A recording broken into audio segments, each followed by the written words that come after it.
પહેલું તો આપણું રૂપ જોઈએ, રૂપ આપણું જતું રહે. ક્રોધ કરવાથી જલ્દી આપણા વાળ જતા રહે છે. આમાં કોઈના માથા પર વાળ ન હોય ને સમજવું બહુ માથા પછાડ્યા છે.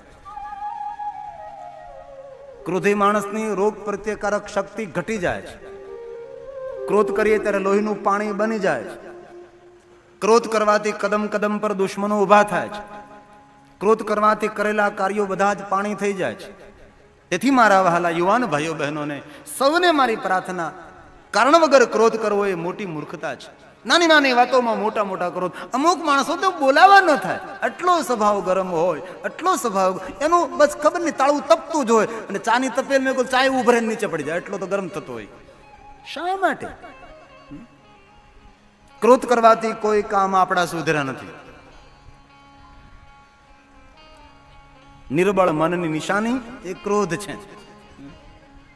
તમારે જો આમ જે ટોટા માણસ હોય ને ક્રોધી બહુ હોય. જેમ હેરીમાં ખહુરિયું રાંટું કૂતરું હોય ને ક્રોધી બહુ હોય. રૂષ્ટપુષ્ટ મોટો રબ્ભા જેવો કૂતરો બેઠો હોય ને એ ઉંકારો ન કરે, પણ પેલું ખહરિયું થયેલું કરે. ક્રોધ માણસનો વિકાસ ન થવા દે છે. ક્રોધ આપણા જીવનમાં મોટું નુકસાન પહોંચાડે છે. ક્રોધ વિવેકનો જડમૂળમાંથી નાશ કરે છે. આમ તો શિવ મહાપણમાં એવું કહ્યું કે કોઈ માણસને ક્રોધ આવ્યો હોય ને એને તમે અટકો ને તો નાવું પડે. ક્રોધને ચાંડાલ કહ્યો છે. કોઈ જાતિ જ્ઞાતિના માણસોને અટકો નાવું પડે વાતો ગઈ. સ્મશાનમાં જા નાવું પડે, હારું નાવતો ન નાવતો કાંઈ નહીં. પરંતુ કોઈને ક્રોધ આવ્યો હોય ને તેને તમે અટકી ગયા તો જરૂર સ્નાન કરવું પડે છે. આ પવિત્રતા લાગે છે.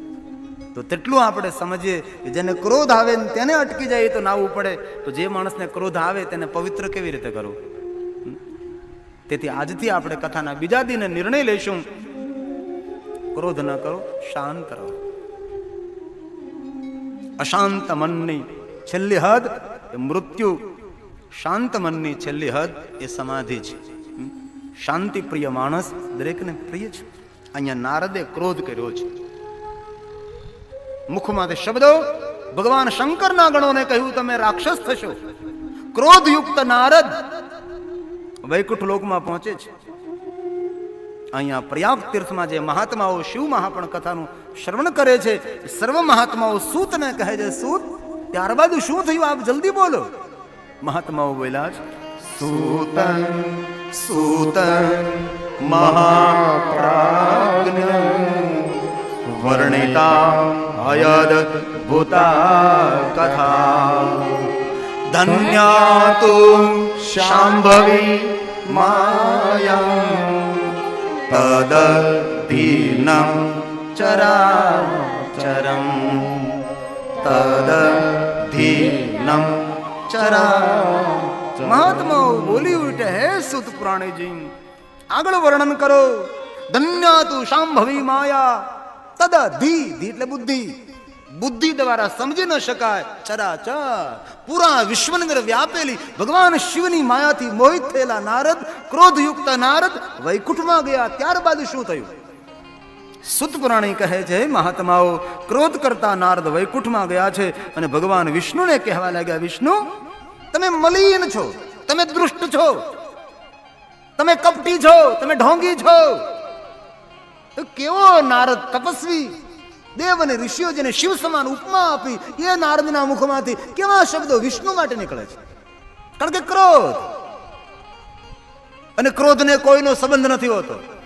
ક્રોધી માણસ પિતા, માતા, પત્ની, પત્ની, સંતાન બધાને ભૂલી જાય છે.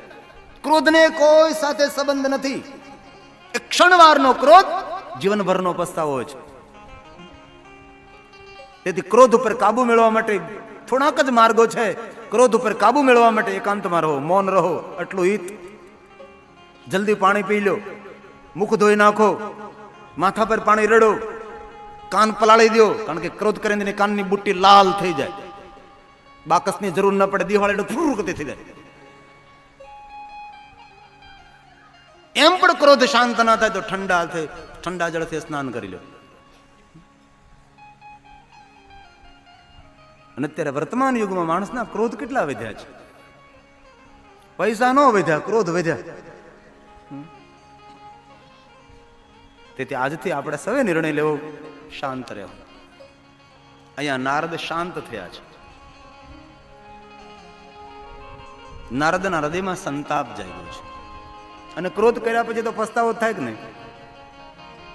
આપણે સૌને અનુભવ છે. ઘરમાં આપણે ક્રોધ કરીએ, સંતાનોને ઢીબી નાખીએ, પતિને બેફામ આપણે શબ્દો બોલી નાખીએ, પતિને ક્રોધ આવ્યો તો પત્નીને બોલી નાખે, મા બાપને બોલી નાખે, અને ત્યારબાદ ક્રોધ જતો રહે. ત્યારબાદ શું થાય છે આપણને? અરે આ ક્યાં મેં ક્રોધ કરીને ક્યાં મેં બોલી નાખ્યું, પણ બોલાયેલું પછી ક્યાં પાછું આવે છે? એવો પસ્તાવો થાય. તેના કરતા ક્રોધ નહીં જ કરવો. સાધુ પુરુષનું શ્રેષ્ઠ લક્ષણ છે, સાધુ પુરુષો શાંત હોય છે. ક્રોધ કરવાથી આપણું અહિત થાય છે. અહીં નારદે કહ્યું, ભગવાન વિષ્ણુ, મેં ક્રોધ કર્યો છે. મારા મુખમાંથી શબ્દો સરી ગયા કે વિષ્ણુ, જેવી રીતે નારી યોગમાં હું દુઃખી થયો, તમે પણ દુઃખી થશો. તમે મારાથી દેવમાંથી માનવ બની વનમાં જશો. તમારી નારીને રાક્ષસો લઈ જશે, કોઈ મદદ નહીં કરે. મારું મુખ વાંદર જેવું, વાંદરાઓ મદદ કરશે. અહીંથી પૂરી રામકથાનો પ્રારંભ થાય છે. અને સુંદર સેતુ છે આ. રામચરિત માનસની કથા કરીએ તો પહેલા શિવ કથાનું ગાન થાય, અને શિવ મહાપણ કથા કહેવામાં આવે તો પહેલા રામ ભગવાનની કથાનો પ્રારંભ થાય છે. પણ અહીંથી જો વિષ્ણુ સાથે આપણે નીકળીએ તો રામ તરફ યાત્રા, નારદ સાથે રહીએ તો શિવ કથા તરફ યાત્રા થાય. અહીંથી બે કથાના માર્ગો છે. નારદ કહે છે, ભગવાન, મેં ગણોને શ્રાપ આપ્યો છે. મેં તમને શ્રાપ આપ્યો, ને શ્રાપ આપવાને કારણે મારા પુણ્યનો ક્ષય થયો છે. મારા હૃદયમાં સંતાપ જાગ્યો છે. તે ટાણે ભગવાન મહાદેવના ગણો આવે છે. નારદને કહે, નારદ, આપના મુખમાંથી શબ્દો પ્રગટ થયા, અમે ભયંકર રાક્ષસ થયે, આપના શ્રાપને મિથ્યા કરો.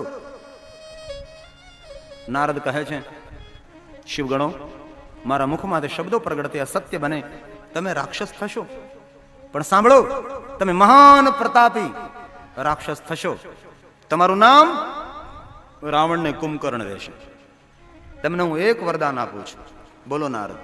નારદે રાવણ કુંભકર્ણને વરદાન આપ્યું છે કે તમે ભયંકર મહાપ્રતાપે રાક્ષસ થશો, પરંતુ તમારા હૃદયમાં શિવની ભક્તિ નિત્ય નિવાસ કરશે. તેથી રાવણને કુંભકર્ણ શિવના પરમ ભક્ત છે. એ નારદનું વરદાન પણ છે. અને તમારું મંગલ કરવા માટે આ ભગવાન વિષ્ણુ ધરતી પર આવી રામ નામ રહેશે, અને તેમના હાથથી તમારું કલ્યાણ થશે. અને ભગવાનના આરતી દે થાય તેને મૃત્યુ ન કહેવાય, તેને તો કલ્યાણ જ કહેવાય છે. અહીંયા હવે આ નારદ ભગવાન વિષ્ણુને કહે છે, વિષ્ણુ, મારા હૃદયમાં સંતાપ જાગ્યો છે, વિશ્રામનો કોઈ માર્ગ દેખાડો. વિષ્ણુ ભગવાન કહે છે, હે નારદ, જ્યારે કોઈને શ્રાપ આપીએ ત્યારે આપણા પુણ્યનો ક્ષય થાય છે. તેથી સાધુ પુરુષોએ, ડાયા માણસોએ, ભગવત માણસોએ, પુણ્યવાન માણસોએ કોઈને શ્રાપ ના આપવો. જ્યારે આપણે આમ શ્રાપ આપીએ ત્યારે આપણું પુણ્ય જતું રહે છે. જેને શ્રાપ આપીએ તેનું તો અહિત થાય, પણ એ પહેલા આપણું અહિત થાય છે. તેથી કથામાં બેઠેલા મારા ભાઈઓ બહેનોને મારી બહુ પ્રાર્થના, થોડું દુઃખ ભોગવી લેવું, થોડું અપમાન સહન કરી લેવું, થોડીક વેદનાઓ સહન કરી લેવી, પણ કોઈને શ્રાપ ના આપવો. કોઈ વિદ્વાન, કોઈ જ્ઞાની, કોઈ તપસ્વી, કોઈ પુણ્યવાન પુરુષ, કોઈ સતી નારી જ્યારે કોઈને શ્રાપ આપે છે ત્યારે શ્રાપ લાગે છે અને અહિત થાય છે. પરંતુ જેને રોજ સવારમાં ઉઠીને જ શ્રાપ આપવાની આદત હોય એનો શ્રાપ લાગે પણ નહીં. આખા દુનિયામાં ઘણા માણસો ઉઠીને બીજું કામ શ્રાપ જ આપે છે. બીજાને તો આપતી આપે, પહેલા પોતાની સાસુને જ આપે. જાય સાસુ વહુને શ્રાપ આપે, સાસુને શ્રાપ, હામામાં શ્રાપ પછી બાંધે. આને ન લાગે ને ઓલે ન લાગે. તેથી આદત એ બહુ જ ગંદી આદત, કોઈને શ્રાપિત ન કરો. અહીંયા ભગવાન વિષ્ણુ નારદને આ વાત બહુ સુંદર રીતે સમજાવે. નારદ, સાધુ પુરુષોએ શ્રાપ ના આપે. જ્યારે શ્રાપ આપે છે ત્યારે સાધુ પુરુષનું વધારે અહિત થાય છે. નારદ, તમે કેવું તપ કર્યું, શિવ સમાન શ્રાપ આપો, પુણ્યનો ક્ષય થયો, હૃદયમાં સંતાપ આવ્યો, અને સંતાપમાંથી વિશ્રામ મેળવવા માટે હું તમને યુક્તિ દેખાડું છું. આપ સાવધાન બનીને સાંભળો. બોલો ભગવાન વિષ્ણુ. અહીંયા વિષ્ણુ કહે છે, હે નારદ, મનને શાંત બનાવવા માટે પહેલું જ કામ કરો, ભાલમાં ભસ્મનું ત્રિપુંડ કરો. ભાલમાં ભસ્મનું ત્રિપુંડ કરવાથી મન શાંત બને છે. આપણું ચિત્ત મન ભગવાન શિવ સાથે જોડે છે. અહીંયા ભગવાન વિષ્ણુ નારદને કહે છે, ના શ્લોક વિષ્ણુ ભગવાનના મુખમાંથી પ્રગટ થયેલો છે, પવિત્ર શબ્દો છે, આપ સાંભળો. આપાદ મસ્તકમ સામ્યમ ભસ્મ નવદુલ્ય સાગર. આદરપૂર્વક ભાલમાં ભસ્મનું ત્રિપુંડ કરો. નારદ, તમારું મન શાંત થશે. અને તમારે જો ભગવાનની પૂજા કરવા બેસો ને ત્યારે કોરા કપાળથી બેસો તો એટલું બધું પરમાત્મામાં મન આપણું નહીં જોડે. પણ ભાલમાં ત્રિપુંડ કરી અથવા ચંદન કરીને આપ બેસો તો ભગવાન સાથે આપણું એકમેકતા થાય છે. તેથી અમારા પવિત્ર બ્રાહ્મણો જ્યારે ભગવાનની પૂજા કરાવે ને ત્યારે ભગવાનને ચાંદલો પહેલા નથી કરાવતા, જજમાનનું કપાળ આખું રંગી નાખે, આખું કપાળ. કારણ કે તેનું ચિત્તમન ભગવાનમાં લાગે. તેથી કા વિજ્ઞાન છે. કોઈ એમ કે ટીલા ટપકા કરવાથી ભગવાન ના મળે, મળે કે ના મળે, પણ ભગવાન સાથે જોડાણ તો આપણું રહે છે. ભગવાન સાથે આપણું અનુસંધાન રહે છે. માળા પહેરી હોય તો થોડુંક તો રોકે આપણને કે તારા ડોકમાં માળા, તું ધ્યાન રાખ ભાઈ, આવું ન બોલાય, આમ ન કરાય, કપાળમાં તિલક કર્યું છે, કોઈને કડવા શબ્દો ન કરાય, કોઈને અહિત ન, આપણને રોકે છે. તેથી વિજ્ઞાન નથી, આ તો મહાવિજ્ઞાન છે. ભગવાન વિષ્ણુએ કહ્યું નારદને, નારદ ભાલમાં ભસ્મનું ત્રિપુંડ કરો, પહેલી વાત. અને બીજી વાત, સર્વ શ્રુતિ શ્રુતમ શૈવમ મંત્ર જપ ષડક્ષર. તમે ષડક્ષર મંત્રનો જાપ કરો. કયો ષડક્ષર મંત્ર? તો કહ્યું ઓમ નમઃ શિવાય. આ ષડક્ષર મંત્ર છે. ભગવાન વિષ્ણુ નારદને ઓમ નમઃ શિવાય મંત્રના જાપ કરવાનું કહે છે. સર્વ શ્રુતિ શ્રુતમ શૈવમ, જે મંત્રનો મહિમા દેવ ગાય, વેદ ગાય, જે મંત્ર શંકર ભગવાનનો છે તે ષડક્ષર મંત્રનો જપ કરો નારદ. તમે ઓમ નમઃ શિવાય મંત્રનો જાપ કરો નારદ. જે મંત્ર શાંતિ પ્રદાન કરે છે, માનવને સિદ્ધિ સમૃદ્ધિ આપે છે, આ ભાવને પરભાવ સાર્થક કરે છે, એવો શ્રેષ્ઠ મંત્ર આ જગતનો કોઈ હોય તો તે મંત્ર છે ઓમ નમઃ શિવાય. અહીંયા ભગવાન વિષ્ણુ નારદને ઓમ નમઃ શિવાય મંત્રના જાપ કરવાનું કહે છે. ગઈકાલે પણ એક કથા આવી હતી ચંચુલાની કે દેવયજ્ઞ બ્રાહ્મણ આ પાપી નારીને કહે છે કે તમારે તમારા જીવનને પાવન કરવું હોય તો આપ ઓમ નમઃ શિવાય મંત્રનો જાપ કરો. ગઈકાલે પણ મહાત્મી કથાની અંદર આ વાત દેવયજ્ઞ બ્રાહ્મણના મુખેથી પ્રગટ થયેલી અહીંયા વિષ્ણુ ભગવાન નારદને કહે છે, નારદ આપ ઓમ નમઃ શિવાય મંત્રનો જાપ કરો. તેથી મારા ભાઈઓ બહેનો વડીલો સૌને પ્રાર્થના, આ મંત્ર શાંતિદાતા છે. આ મંત્ર માનવ માત્રનું મંગલ કરનારો મંત્ર છે.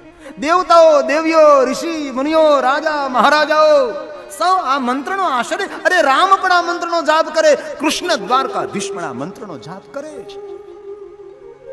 મહામંત્ર, આદિ મંત્ર, મૂળ મંત્ર, શ્રેષ્ઠ મંત્ર, સર્વોપરી મંત્ર. આ જગતમાં મહાદેવથી કોઈ મોટા દેવ નથી અને ઓમ નમઃ શિવાય મંત્રથી કોઈ મહાન મંત્ર નથી.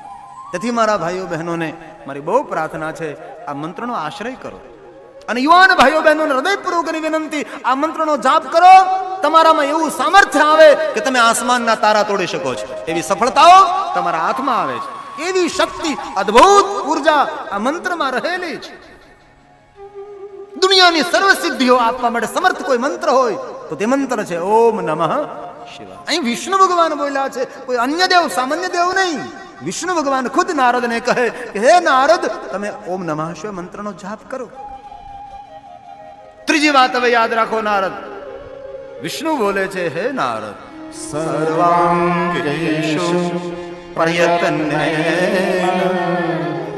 રુદ્રાક્ષં શિવ વલ્લભા. તમે રુદ્રાક્ષને ધારણ કરો. શિવને જે પ્રિય છે એ રુદ્રાક્ષ આપ પહેરો નારદ. ભગવાન વિષ્ણુ નારદને રુદ્રાક્ષ પહેરવાનું કહે છે. અને માનવ માત્ર 24 કલાક રુદ્રાક્ષ પહેરી શકે છે. પવિત્રો અપવિત્રો, ઘરમાં વનમાં સ્મશાનમાં કોઈ પણ હાલતમાં જન્મથી લઈને મૃત્યુ સુધી રુદ્રાક્ષ પહેરી શકાય છે. રમરુદ્ર રોગનાશાય ધન્વંતર રુદ્ર. તન અને મનના રોગમાંથી મુક્ત કરનારી શ્રેષ્ઠ ઔષધિ ભગવાન શંકરની ભેટ તે છે રુદ્રાક્ષ. તેથી મારા ભાઈઓ બહેનોને મારી ખૂબ પ્રાર્થના, આપ રુદ્રાક્ષ પહેરજો. ભગવાન શિવની સાથે આપણા ચિત્તમનને જોડનારી ઔષધિ એ રુદ્રાક્ષ. આમ તો શિવ મહાપણમાં એમ કહ્યું 1100 રુદ્રાક્ષ પહેરવા, એટલા બધા પહેરી ન શકે. 108 રુદ્રાક્ષના મણકાની માળા. અરે 54 27 11 9 5 3 2 1. જેના કંઠમાં એક રુદ્રાક્ષ હોય ને તેના પણ નીલકંઠની પૂર્ણ કૃપા રહે છે. એ છે રુદ્રાક્ષ. એક રુદ્રાક્ષ જન્મથી લઈને મૃત્યુ સુધી. એ પણ એક જરૂર કહું કે કોઈ પણ વડીલનું મૃત્યુ થાય અને તેને રુદ્રાક્ષની માળા પહેરી હોય, રુદ્રાક્ષની માળા સાથે તેને અંતિમ યાત્રા કરાવો. બાકી બધું લઈ લેવું, જો કે તમને કહેવું તો ન જ પડે. અંગૂઠી કાઢી લે, ચોનાનો ચેન કાઢી લે, બુટી કાઢી લે, બધું આંચકી લે છે, ખાલી ખમ વળાવે છે. એ પાછા બાંધીને લઈ જાય કે પાછો આવે નહીં. એવી હાલત આ દેહની છે. પણ રુદ્રાક્ષની માળા પહેરી હોય તો વડીલને રુદ્રાક્ષની માળા કંઠમાં રહેવા દેજો, રુદ્રાક્ષની માળા સાથે તેને અંતિમ યાત્રા કરાવો. પણ એમાં પછી બીજી વાત યાદ રાખવી, જો કે રાજકોટ વાળાને તો કહેવું ન પડે, એ દાદાએ સોનામાં મઢેલી રુદ્રાક્ષની માળા પહેરી હોય પાછી કાઢી લેવી, એ ન જવા દેવાય. જન્મથી લઈને મૃત્યુ સુધી રુદ્રાક્ષ પહેરો. વિષ્ણુ ભગવાન નારદને કહે છે, નારદ રુદ્રાક્ષ પહેરો. પહેલી વાત ભસ્મનો ત્રિપુંડ, બીજી વાત ઓમ નમઃ શિવાય મંત્રનો જાપ, ત્રીજી વાત રુદ્રાક્ષ પહેરો. હવે ચોથી મહત્વની વાત ભગવાન વિષ્ણુ કહે છે, હે નારદ, ગયેલા પુણ્યને ફરી પાછું પ્રાપ્ત કરવું હોય, જે પુણ્યનો ક્ષય ન થાય, જે પુણ્યનો લય ન થાય, જાય તે નાત્રમ સંશયમ, इसमें કોઈ સંશય નહીં, જે મળે છે તે જતું નથી, એવો માર્ગ હું તમને દેખાડું છું નારદ. પરમ શાંતિની અનુભૂતિ કરાવનારો માર્ગ, પુણ્ય નહીં મહાપુણ્યને આપનારો માર્ગ, એ માર્ગ હું તમને દેખાડું નારદ. અશાંતિમાંથી શાંતિને પ્રાપ્ત કરવી હોય, રિદ્ધિ સિદ્ધિને પ્રાપ્ત કરવી હોય, જીવનને શણગારવું હોય, પરમ તપના ફલને પ્રાપ્ત કરવા હોય, સર્વ યજ્ઞનો ફલને પ્રાપ્ત કરવું હોય, આ મારી મહત્વની વાત છે નારદ.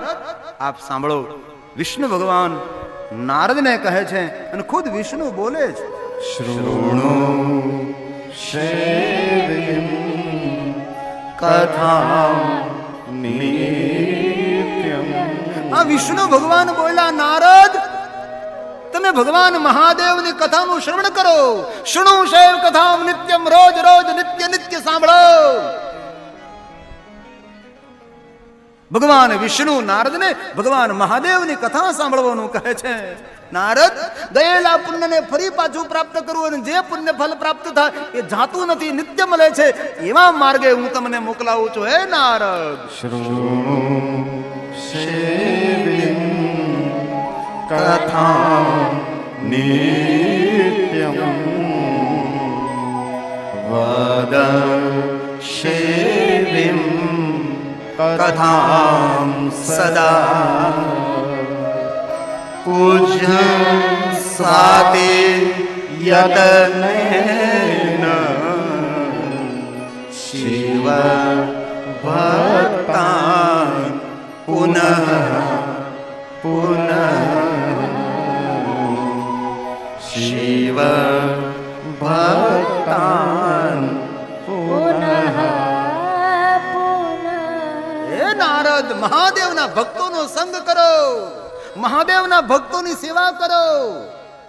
વદમ શૈવ કથા સદા. જે શિવ કથા સાંભળો છો એ શિવ કથાનું ચિંતન મનન કરો. પહેલું કયું, કથા સાંભળો, સાંભળ્યા પછી તેનું મનન કરો. શિવ મહાપણમાં 9 પ્રકારની ભક્તિમાં 3 પ્રધાન કહી છે. સાંભળવું એ પહેલી ભક્તિ છે, અને સારું સાંભળવાની આદત એ માણસનો શ્રેષ્ઠ સદગુણ છે. તમને સારી વાત સાંભળવી ગમે, ભગવાનની કથા સાંભળવી ગમે, તો સમજો તમે ભગવાનની બહુ નિકટ છો. આપણે આ 3-3 કલાક બેહીએ ને, એ ભગવાનની નિકટતાનો એક અનુભવ છે. સામાન્ય માણસ કોઈ ભગવાનની કથામાં બેસી ન શકે. શિવ મહાપણમાં એમ કહ્યું, એક જન્મ નહીં, કોટી જન્મોના જ્યારે પુણ્ય ભેગા થાય, ત્યારે શિવ કથા સાંભળવાનો ખાલી વિચાર પ્રગટ થાય છે. આ કરોડો જન્મના પુણ્યનું ફલ નથી, અગણિત જન્મોનું પુણ્યનું ફલ આ ભગવાનની કથામાં તમે 3 કલાક બેસો, અગણિત જન્મનો આ પુણ્ય ફલ છે. આ બાકી અહીંયા આવવાનો વિચાર એ ન આવે. ઘરે જ નક્કી કર્યું કે હાલ જાવું, ત્યાં રસ્તામાં કોક રોકી હાલની વાડી આંટો મારતા આવી, ત્યાં પંચર પડે, ત્યાં જ પડી જાય. આ બહુ ભાગ્યવાન છે. અહીંયા ભગવાન વિષ્ણુ કહે છે, નારદ સાંભળો તમે, પહેલી ભક્તિ શ્રોત્રેણ શ્રવણમ તસ્ય સારું સાંભળવું, ભગવાનની કથા સાંભળવી, કોઈની સારી વાત સાંભળવી, સારા શબ્દો સાંભળવા, કોઈની સફળતાની વાત સાંભળવી શ્રેષ્ઠ સદગુણ છે. કોઈની ગંદી વાતો સાંભળવી, કોઈની નિંદા સાંભળવી, નહીં સાંભળવાનું સાંભળવું એ દુર્જનતા છે, એ દુર્ગુણ છે. પહેલી ભક્તિ ભગવાનની કથા સાંભળવી. વચસા કીર્તનમ વાણીથી કીર્તન કરો, મનસા મનનમ તસ્ય મહા સાધન મુચ્યન્તે મહા સાધન મુચ્યન્તે. કોઈ સામાન્ય સાધન નહીં, મહાસાધન. કથા સાંભળો, કીર્તન કરો, મનન કરો. કથાનું સાંભળવાનું પુણ્ય ફલ કીર્તન કરવાથી મળે છે. જેમ શિવ પૂજા કે અન્ય દેવની પૂજાનું ફલ ભગવાનની આરતી કરવાથી મળે છે. તેથી જ્યારે ભગવાનની કથા સાંભળવા જાઓ ને ત્યારે કીર્તન કરીને ઊભા થવું. એમાં જો આરતીનો લાભ મળી જાય, અહો ભાગ્ય આપણું. નારદ મહાદેવની કથાનું શ્રવણ કરો. અરે ભગવાન વિષ્ણુ મને કથા કોણ સંભળાવે? બ્રહ્મલોકમાં જાઓ, તમારા પિતા બ્રહ્માની પાસે. ભગવાન વિષ્ણુના કહેવાથી વૈકુંઠ લોક છોડીને નારદ બ્રહ્મલોકમાં જાય, પોતાના પિતાને પ્રણામ કરે, સાષ્ટાંગ પ્રણામ, દંડવત પ્રણામ, પિતાની પરિક્રમા કરે છે, હાથ જોડીને કહે છે, હે પિતામહ બ્રહ્મા, મને ભગવાન મહાદેવની કથા સંભળાવો. બ્રહ્મા પોતાના આસન ઉપર ઉભા થાય, પોતાના પુત્ર નારદને પગે લાગે છે. નારદને સંશય થયો કે હે પિતા બ્રહ્મા, હું તમારો પુત્ર છું, તમે મારા પિતા છો, તમે પુત્રને શા માટે પ્રણામ કરો છો? ત્યારે બ્રહ્મા જે શબ્દો બોલે છે, અદ્ભુત શબ્દ બોલે. નારદ, આપ તો સંત છો, મુનિ છો, મહામુનિ છો, ભગવાનના ભક્ત છો, તપસ્વી છો. નારદ જ્ઞાની વિદ્વાન, આપ ભગવાનના પરમ ઉપાસક નારદ. તેથી હું તમને પ્રણામ નથી કરતો, પરંતુ હે નારદ, દુનિયાનો કોઈ પાપીમાં પાપી માણસ હોય, જેને જગતનું એક પણ પાપ ન છોડ્યું હોય, એવો પાપિયા માણસના મુખમાંથી શબ્દો નીકળે કે મારે શિવ કથા સાંભળવી છે, એ સમયે પાપીઓ પણ પ્રણામ કરવાને પાત્ર બની જાય, એ પાપી માણસ પણ વંદન કરવાને યોગ્ય બની જાય. નારદ, તમારા મુખમાંથી શબ્દો પ્રગટ થયા કે મારે મહાદેવની કથાનું શ્રવણ કરવું છે. તેથી નારદ, તમે મારા પુત્ર છો, પણ મારા માટે પ્રણામ કરવાને પાત્ર છો. નારદ બિરાજો, હું તમને ભગવાન મહાદેવની કથા કહું. હવે બ્રહ્મલોકની અંદર ભગવાન શંકરની કથાનો પ્રારંભ થાય. ખુદ બ્રહ્મા બોલે, બ્રહ્મન સાધુ પૃષ્ટો હે સાધો, હે સાધો, કમયા વિભૂત સતમ લોકોપકારણામ નિત્યમ લોકાનામ હિત કામયા લોકાનામ હિત જગતનું હિત કરવા માટે, માનવ માત્રનું કલ્યાણ કરવા માટે, લોક હિતાર્થ હું તમને ભગવાન મહાદેવની કથા કહું. નારદ સાંભળો, બ્રહ્મલોકમાં ભગવાન મહાદેવની કથાનો પ્રારંભ થાય છે. ખુદ બ્રહ્મા બોલે છે, હે નારદ, આપ સાંભળો.